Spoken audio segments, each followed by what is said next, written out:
Hello, welcome back. Here comes the second part of our look at Siddhartha, Hermann Hesse's book about the life of a young Hindu man at the time of the Buddha.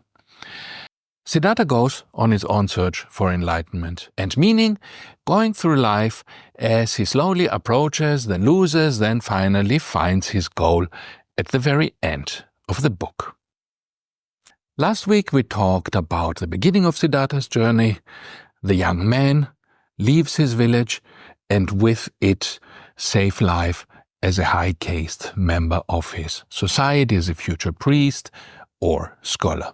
Together with his friend Govinda, he follows a group of begging ascetics into the wilderness, where they stay for 3 years, learning the arts and skills needed to survive with nothing, fasting, meditating, punishing the body, getting rid of its desires.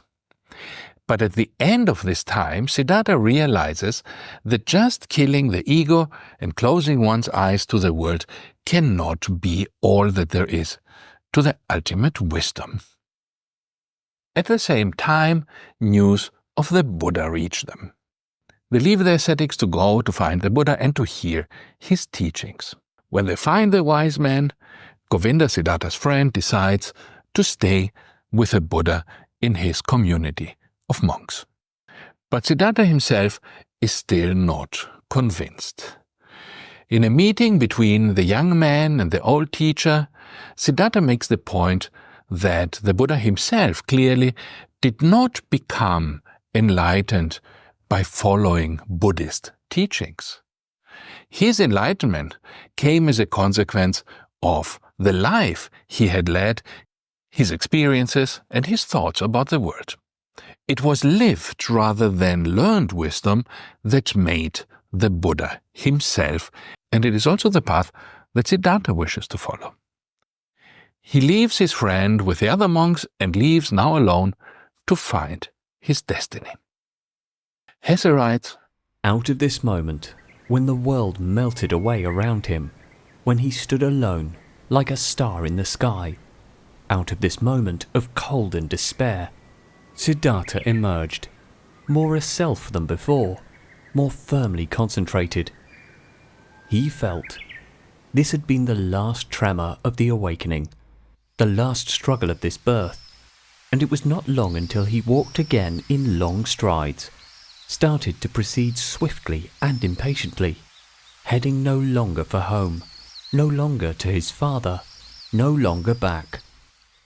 Siddhartha now wanders alone along the dusty road, without a goal, without knowing where he's going, except that he won't return back. Not to his family, not to his friend, not to the teachings of the Buddha. Whatever it is he's looking for, it will be something new, an experience he has not yet had. Siddhartha learned something new on every step of his path, for the world was transformed and his heart was enchanted. He saw the sun rising over the mountains with their forests and setting over the distant beach with its palm trees. At night, he saw the stars in the sky in their fixed positions and the crescent moon floating like a boat in the blue. He saw trees, stars, animals, clouds, rainbows, rocks, herbs, flowers, stream and river, the glistening dew in the bushes in the morning, distant high mountains which were pale and blue, birds sang and bees, wind silverishly blew through the rice field. All of this, 1,000-fold and colourful, had always been there. Always the sun and the moon had shone. Always rivers had roared and bees had buzzed. But in former times, all of this had been nothing more to Siddhartha than a fleeting, deceptive veil before his eyes, looked upon in distrust, destined to be penetrated and destroyed by thought, since it was not the essential existence, since this essence lay beyond, on the other side of, the visible. But now his liberated eyes stayed on this side. He saw and became aware of the visible, sought to be at home in this world, did not search for the true essence, did not aim at a world beyond. Beautiful was this world, looking at it thus, without searching, thus simply, thus childlike. Beautiful were the moon and the stars. Beautiful was the stream and the banks, the forest and the rocks, the goat and the gold beetle, the flower and the butterfly. Beautiful and lovely it was, thus to walk through the world, thus childlike, thus awoken, thus open to what is near, thus without distrust. We see here Siddhartha's journey taking shape. The first step was leaving his father's home and the certainties of his pre-planned safe life. The second step was freeing his mind from the body, the ability to control his body and to make it follow his will. And now, in this third stage, he realizes that the world out there is not just illusion, not random images that should be transcended, but something that might contain inherent meaning, a message, a secret, perhaps the secret he was looking for. And he perceives himself as part of that world that wants to be explored and understood. All of this had always existed, and he had not seen it. He had not been with it. Now he was with it. He was part of it. Light and shadow ran through his eyes. Stars and moon ran through his heart. This is a quintessentially romantic way of viewing the world, and if you want to learn more about the Romantics, go back to videos where we talked about what the romantic sentiment is all about, the romantic view of the world. Everything that exists is, in this view, a cipher, a code, a secret pointer to something else, to a realization that transcends words. Everything has a hidden meaning. The German poet Novalis gave this sentiment its perhaps clearest expression in his story The Novices of Sighs. He describes this feeling. Mankind travels along manifold pathways. He who pursues and compares them will perceive the emergence of certain strange figures, figures that appear to be inscribed in that massive tome composed in cipher that one everywhere and in everything beholds. On wings, eggshells, in clouds, in the snow, in crystalline and stone formations, in freezing waters, on the skins and in the bowels of mountain ranges, of plants, beasts, people, in the stars of the heavens, in contiguous and expansive panes of pitch and glass, in the clustering of iron filings around the magnet, in the extraordinary ebb and flow of contingency. In these one may catch a glimpse, an imitation of the key to this wondrous text, its very grammar book, and yet the imitation refuses to accommodate itself to fixed forms and appears to begrudge any translation into a higher key. This is a translation by Douglas Robertson, used with his permission.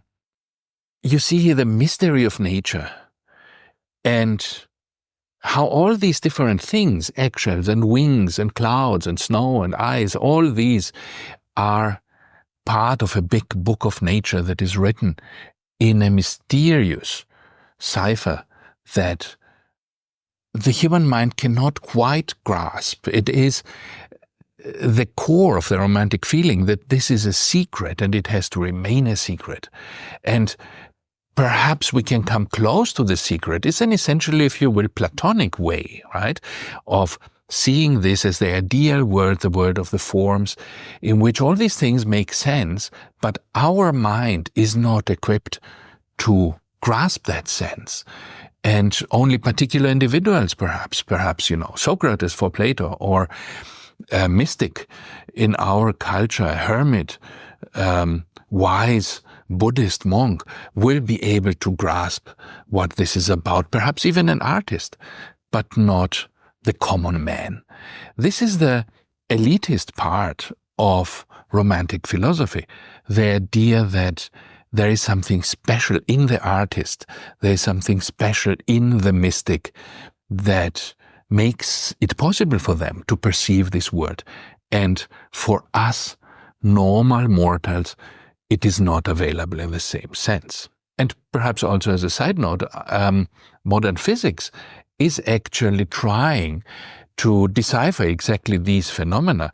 And the whole mathematics of system theory, of chaos theory, the border between chaos and order, and how this relates to beauty, this is and was a while ago, right, during the 80s, 90s, it was a very hot area of research where people try to approach these things mathematically, and now we have a chaos theory, we have mathematical theories of beauty, geometrical theories of beauty. This was always the plan, right, from the ancient times. Pythagoras started this with his mysticism of numbers, and we are still feeling the attraction of this, the promise that perhaps our mind can unlock what the mystery of the universe is in this way.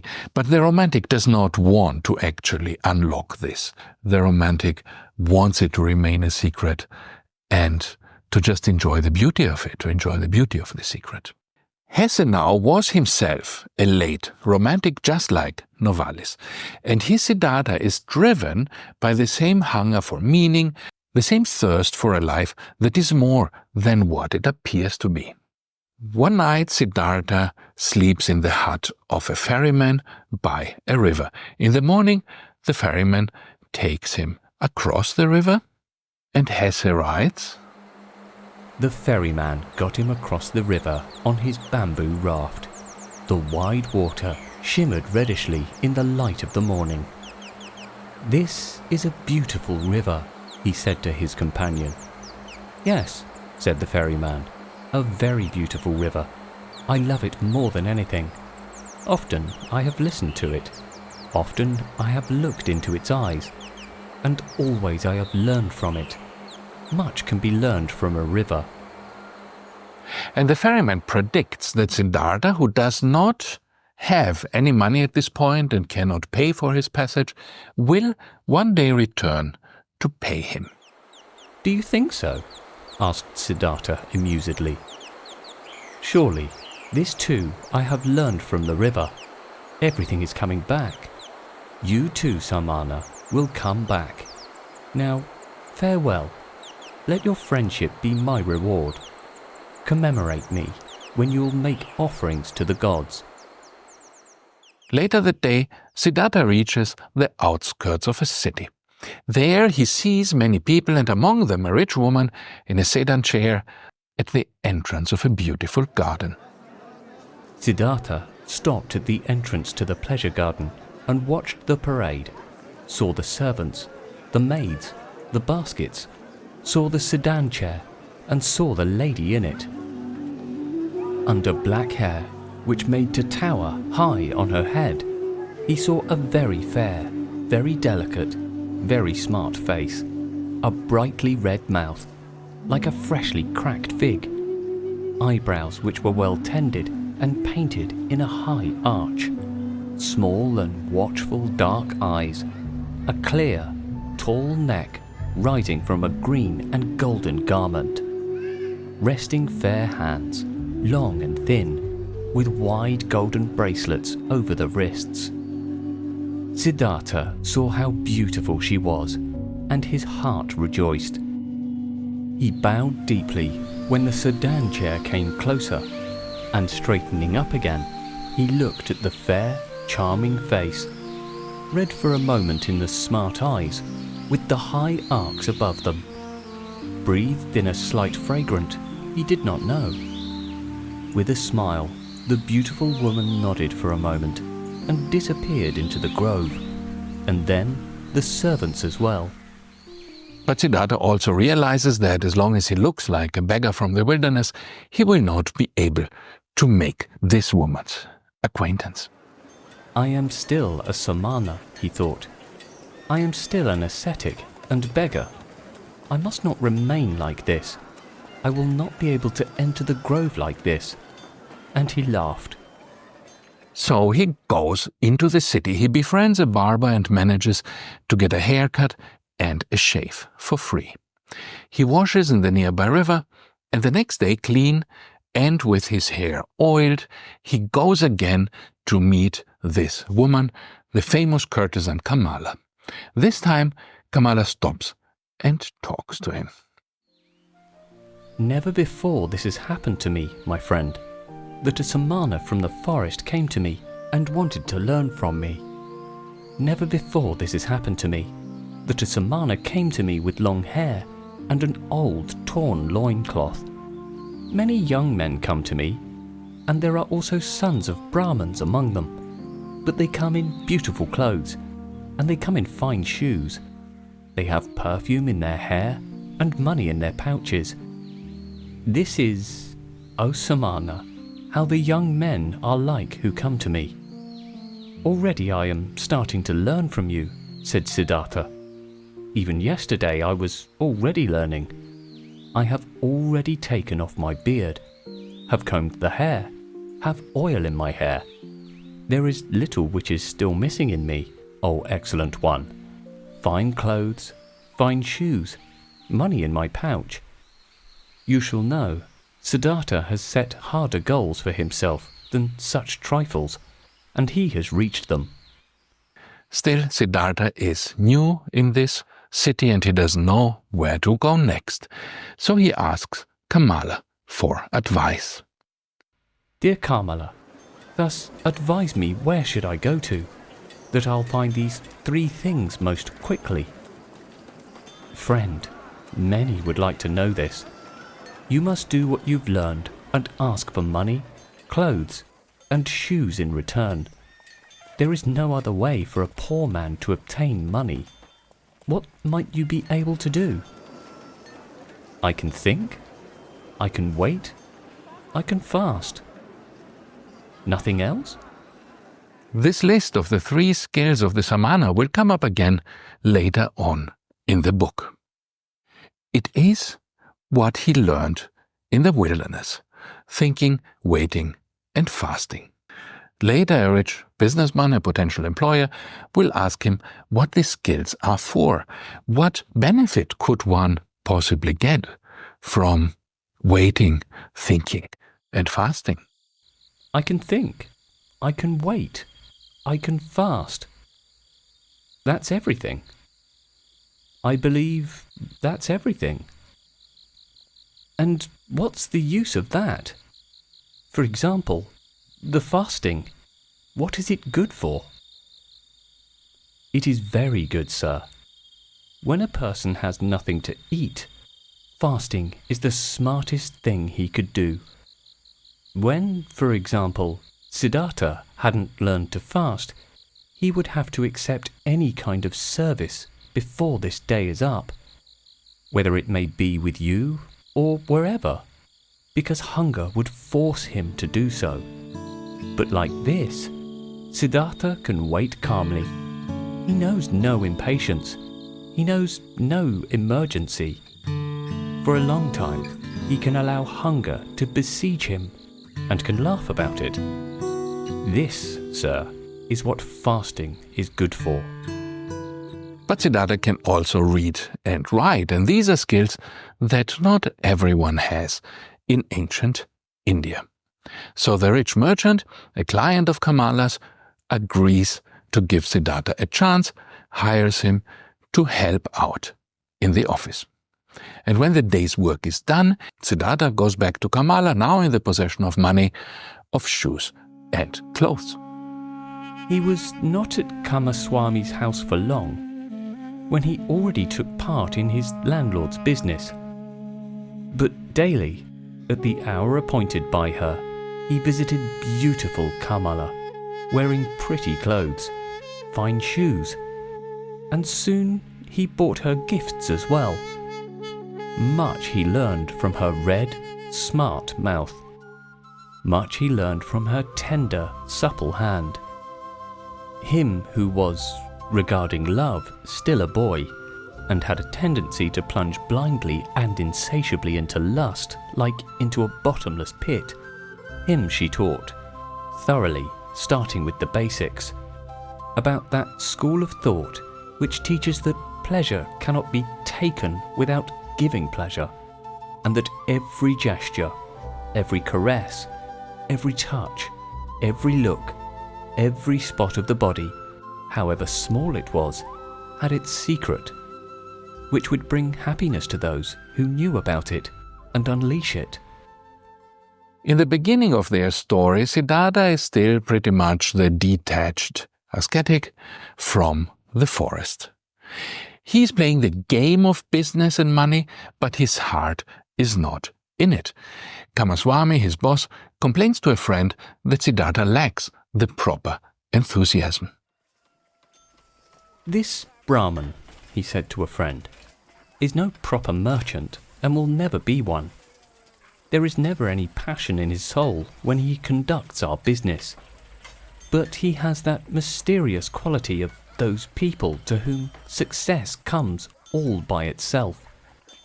Whether this may be a good star of his birth, magic, or something he has learned among samanas, he always seems to be merely playing with our business affairs. They never fully become a part of him. They never rule over him. He is never afraid of failure. He is never upset by a loss." The friend advised the merchant, "Give him from the business he conducts for you 1/3 of the profits, but let him also be liable for the same amount of the losses when there is a loss. Then he'll become more zealous." Kamaswami followed the advice, but Siddhartha cared little about this. When he made a profit, he accepted it with equanimity. When he made losses, he laughed and said, "Well, look at this. So this one turned out badly." Years pass in which Siddhartha keeps conducting business, earning money, being successful, and visiting Kamala for lessons in love. Once he said to her, "You are like me. You are different from most people. You are Kamala, nothing else. And inside of you there is peace and refuge, to which you can go at every hour of the day and be at home at yourself, as I can also do. Few people have this, and yet all could have it." "Not all people are smart," said Kamala. "No," said Siddhartha. "That's not the reason why. Kamaswami is just as smart as I, and still has no refuge in himself. Others have it, who are small children, with respect to their mind. Most people, Kamala, are like a falling leaf, which is blown and is turning around through the air, and wavers, and tumbles to the ground. But others, a few, are like stars. They go on a fixed course. No wind reaches them. In themselves they have their law and their course." Kamala looked at him with a smile. "Again, you're talking about him," she said. "Again, you're having a samana's thoughts. You are the best lover," she said thoughtfully, "I ever saw. You're stronger than the others, more supple, more willing. You've learned my art well, Siddhartha. At some time, when I'll be older, I'd want to bear your child. And yet, my dear, you've remained a samana, and yet you do not love me. You love nobody. Isn't that so?"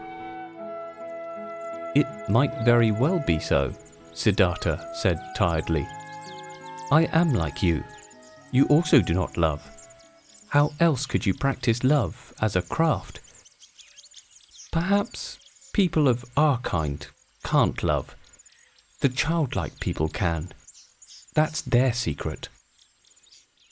Years pass, and Siddhartha, using his skills of thinking, waiting, and fasting, makes his way in the world.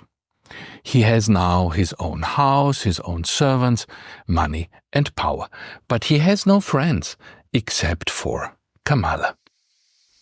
That high, bright state of being awake, which he had experienced that one time at the height of his youth. In those days, after Gautama's sermon, after the separation from Govinda, that tense expectation, that proud state of standing alone, without teachings and without teachers, that supple willingness to listen to the divine voice in his own heart, had slowly become a memory, had been fleeting, distant and quiet. The holy source murmured, which used to be near, which used to murmur within himself. Slowly, like humidity entering the dying stem of a tree, filling it slowly and making it rot, the world and sloth had entered Siddhartha's soul. Slowly it filled his soul, made it heavy, made it tired, put it to sleep. On the other hand, his senses had become alive. There was much they had learned, much they had experienced. His face was still smarter and more spiritual than others, but it rarely laughed, and assumed, one after another, those features which are so often found in the faces of rich people, those features of discontent, of sickliness, of ill humour, of sloth, and of a lack of love. Slowly, the disease of the soul, which rich people have, grabbed hold of him. Like a veil, like a thin mist, tiredness came over Siddhartha, slowly, getting a bit denser every day, a bit murkier every month, a bit heavier every year. Tired of his life, Siddhartha flees into pleasures. One night he parties until the morning with dancing girls and wine, as Hesse writes, but nothing anymore can make him forget what is wrong with his life. Disgusted with himself, exhausted, he finally falls asleep and has a dream. Kamala owned a small, rare singing bird in a golden cage. Of this bird he dreamt. He dreamt this bird had become mute, who at other times always used to sing in the morning. And since this arose his attention, he stepped in front of the cage and looked inside. There the small bird was dead and lay stiff on the ground. He took it out, weighed it for a moment in his hand, and then threw it away, out in the street. And in the same moment, he felt terribly shocked, and his heart hurt, as if he had thrown away from himself all value and everything good by throwing out this dead bird. This is a sign to him that this period of his life has also come to an end. For all these many years, without knowing it himself, he had tried hard and longed to become a man like those many, like those children. And in all this, his life had been much more miserable and poorer than theirs, and their goals were not his, nor their worries. After all, that entire world of the Karaswami people had only been a game to him, a dance he would watch, a comedy. Only Kamala had been dear, had been valuable to him. But was she still thus? Did he still need her, or she him? Did they not play a game without an ending? Was it necessary to live for this? No, it was not necessary. The name of the game was Sansara, a game for children, a game which was perhaps enjoyable to play once, twice, 10 times, but forever and ever over again? Then Siddhartha knew that the game was over, that he could not play it anymore. Shivers ran over his body, inside of him, so he felt something had died. So Siddhartha leaves his home. He says farewell to the mango tree he used to sit under, to his pleasure garden, to his home. Since he had been without food this day, he felt strong hunger, and thought of his house in the city, of his chamber and bed, of the table with the meals on it. He smiled tiredly, shook himself, and bid his farewell to these things. In the same hour of the night, Siddhartha left his garden, left the city, and never came back. When she, Kamala, received the first news of Siddhartha's disappearance, she went to the window, where she had held a rare singing bird captive in a golden cage. She opened the door of the cage, took the bird out, and let it fly. For a long time, she gazed after it, the flying bird. From this day on, she received no more visitors and kept her house locked. But after some time, she became aware that she was pregnant from the last time she was together with Siddhartha. And thus ends Siddhartha's time in the world. It has been said that the structure of the book mirrors the stages of an ideal Hindu man's life. First student, then householder, and third recluse. I always thought that there is a wisdom in structuring life and its expectations like that, acknowledging the different roles that the passage of time, experience, and the flow and ebb of our bodily abilities bestow upon us. And this is in contrast to the ideal of eternal youth that the wellness industry is trying to sell modern consumers.